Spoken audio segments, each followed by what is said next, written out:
Lire un article qui va probablement vous interloquer, ou peut-être pas du tout. Mais Megan Good, la magnifique Megan Good, que tout le monde a adoré dans ses nombreux films, et qui était mariée au prédicateur Devon Franklin pendant de nombreuses années, et qui malheureusement a dû divorcer. Devon Franklin, Megan Good était le rêve, sa femme de rêve, et il a réussi à l'épouser. Je peux le comprendre, elle est magnifique, Megan Good. C'est vraiment une magnifique femme noire.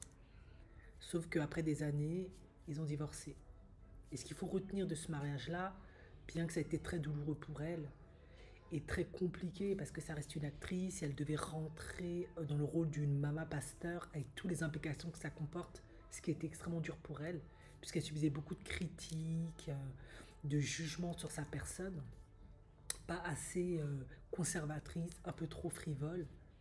C'est que à la suite de ce divorce, il n'y a pas eu d'enfant. Après ça, elle a essayé de se mettre avec Sissala, mais elle a lancé son dévolu sur Jonathan Major dans un moment extrêmement particulier. Jonathan Major est accusé de agression par son ex-copine Whitey et il s'en est suivi, malgré une carrière qui commence à se lancer au même titre que Michael B. Jordan, tout un tas de déferlements médiatiques, de procès à n'en plus finir. Et il me semble qu'il a été condamné. Du coup, ben, sa carrière, par la même occasion, est un peu partie aux oubliettes.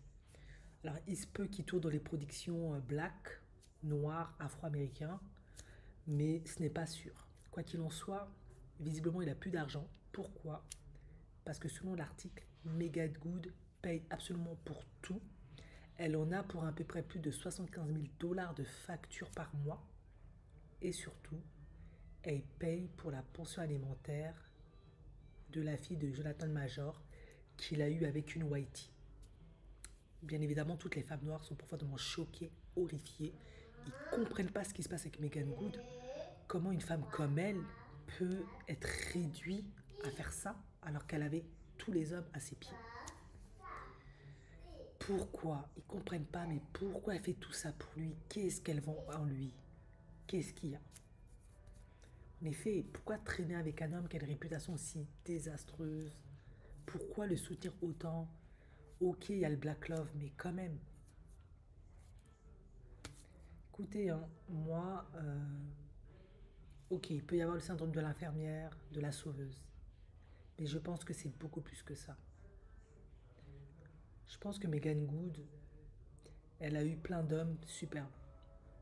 Elle a eu un homme qui était extraordinaire, Devon Franklin. Faut dire ce qu'il y a, hein. Bel homme noir, prédicateur, réputation au top, etc. Du moins pour le moment, parce qu'il y a une vidéo qui arrive. Et elle se retrouve avec Jonathan Major, l'opposé. Moi je pense, mais ça n'engage que moi, que c'est lié très certainement au fait que Megan Good ne peut pas avoir d'enfant. Moi je pense que c'est ça. Je pense que le fait de ne pas pouvoir être mère, à mon avis, de ne pas pouvoir donner la vie, parce que je pense que le problème de stérilité vient surtout du côté de Megan Good, en tout cas c'est ce que j'avais cru comprendre, ben, ça fait qu'elle peut avoir un déficit d'estime d'elle-même, elle peut avoir le sentiment de ne plus être assez bien, de ne pas être assez femme, de ne pas être assez désirable, de ne pas être assez bien pour prétendre à des hommes de nouveau comme Devon ou autres. Parce que peut-être ces hommes-là vont attendre d'elle qu'elle soit une mère, soit qu'elle donne la vie, soit qu'elle s'occupe de leurs enfants. Et Megan Good, ben, ne peut tout simplement pas.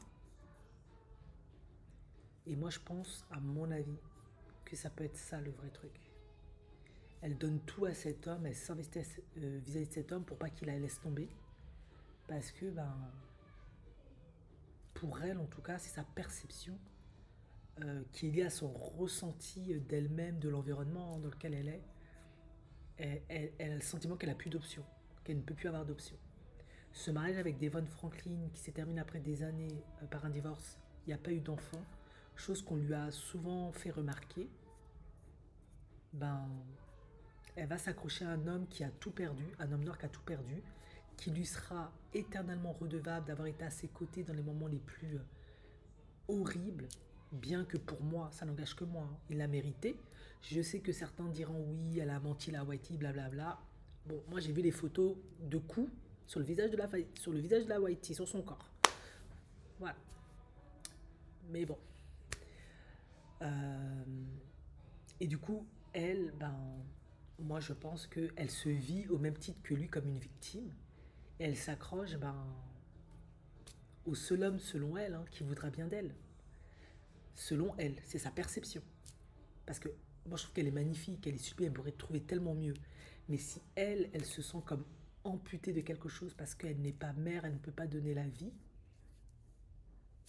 elle va s'accrocher au gars le moins intéressant, on va dire, du game, entre guillemets. En effet, il est fauché, sa réputation est foutue, il n'aura plus du tout d'options. En tout cas, ça va être difficile qu'on lui propose d'autres choses. Donc elle a, selon elle, hein, ça peut être complètement faux, la garantie que lui, il va peut-être pas la quitter, qu'il restera avec elle quoi qu'il arrive. Même si elle paye tout, elle pourra toujours être celle qui perd la culotte, justement, il lui sera redevable à vie. Et moi, pour moi, elle fait ça surtout parce qu'elle peut pas avoir d'enfant. Pour moi, c'est ça. Quand tu peux pas avoir d'enfant, il faut écouter les témoignages des femmes qui sont stériles. Beaucoup, hein. Je dis pas toutes. Certaines, peut-être, elles ont fait le deuil, elles sont dans l'acceptation et elles ont trouvé d'autres moyens de vivre leur maternité autrement, leur rôle de maman autrement. Soit en adoptant, soit en s'occupant d'enfants d'autres, etc., etc. Mais Megan Good, ben, peut-être qu'elle, elle peut pas faire ça. Donc, ben, elle trouve un homme noir qui est dans une situation scabreuse. Elle le défend bec et ongle envers et contre tout.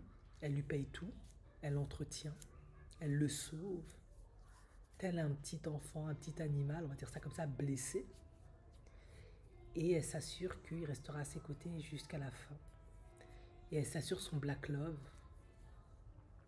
Et peut-être par là, espérer avoir l'image d'une héroïne, celle qui se tient aux côtés des hommes noirs, etc. Même quand tous les condamnent, hein, je suis désolée, mais lui, Jonathan Major, Whitey ou pas Whitey, ce qu'il a fait, c'est horrible. Et elle veut pouvoir prouver que moi, je suis tellement meilleure que son ex, que moi, il me fait pas de mal, il me fait rien, il me fait rien. Mais voilà, hein, beaucoup de femmes noires se sont insurgées parce qu'elles ont dit quand lui, il avait du succès et de l'argent, il voulait les Whitey. Elle payait pas hein, pour lui. Hein. C'est lui qui payait tout pour elle. Et toi, maintenant qu'il a tout perdu, il veut bien être avec une femme noire, mais c'est toi qui payes tout pour lui. Jusqu'à payer la pension alimentaire de son enfant. Je sais que Faye Evans aussi paye la pension alimentaire de ses ex. Marie J. Blige, elle a dû faire ça. Mais pourquoi une Megan Good? Pour moi, c'est lié au fait que Megan Good ne peut pas avoir d'enfant. Pour moi, c'est ça. Je peux me tromper, mais je crois qu'il y a beaucoup de ça. Cette souffrance fait que. Et elle a le sentiment qu'après Devon Franklin, elle ne pourra plus prétendre à un meilleur homme parce qu'ils voudront plus. Plus aucun homme noir ne voudra d'elle. Elle se trouvera qu'avec des hommes à la future qui font des baby mamas jusqu'à fatiguer là, qui respectent pas les femmes, etc. Donc elle s'accroche à ce pauvre gars quoi. Pour moi c'est un pauvre gars. Il a une réputation d'agresseur S. Sa carrière est finie. Mais elle reste avec lui. Parce qu'elle espère qu'il partira pas, qu'il lui sera redevable. D'une certaine manière, c'est triste à dire, mais elle se comporte comme si lui, c'était sa dernière option. Alors qu'elle est tellement belle, elle... Enfin bref. Vous voyez, les traumas, les blessures, parfois, quand ils sont trop profonds,